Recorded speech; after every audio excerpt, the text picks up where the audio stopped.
Hello जी, नमस्ते, प्रणाम दोस्तों। एक बहुत ही प्यारा सा लाचारी गीत लेके आई हूँ। आशा करती हूँ लाचारी गीत आप लोग को जरूर पसंद आएगा। लाचारी गीत पसंद है तो लाइक कर देना, चैनल पर नए आए हैं तो सब्सक्राइब कर लेना। चलिए प्यारा सा लाचारी गीत सुनाते हैं। बदरिया बरसे श्याम नहीं आए, बदरिया बरसे श्याम नहीं आए, बदरिया बरसे श्याम नहीं आए, बदरिया बरसे श्याम नहीं आए।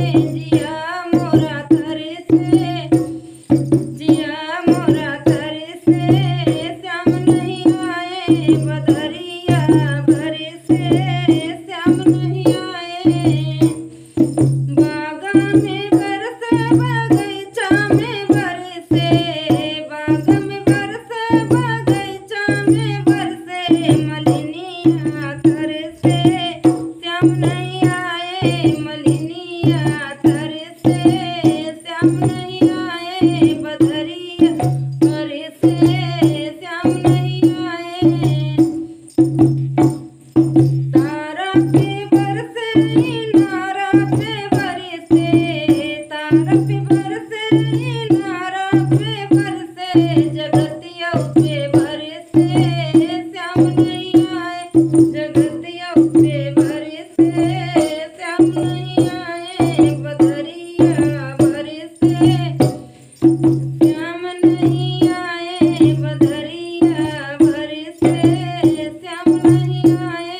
जिया मोरा तरसे श्याम नहीं आए। महल पे बरसे तू महला पे बरसे, महल पे बरसे तू महला पे बरसे, खिड़कियों पे बरसे श्याम नहीं आए, खिड़कियों पे बरसे श्याम नहीं आए, बदरिया बरसे श्याम नहीं आए। जिया मोरा तरसे, ओ जिया मोरा तरसे श्याम नहीं आए, बदरिया बरसे श्याम नहीं आए, बदरिया बरसे श्याम नहीं आए। आशा करते हैं ये लाचारी गीत आप लोग को जरूर पसंद आएगा। गीत पसंद है तो लाइक शेयर, चैनल को सब्सक्राइब कर लेना। मिलते हैं अच्छी वीडियो के साथ, तब तक के लिए धन्यवाद।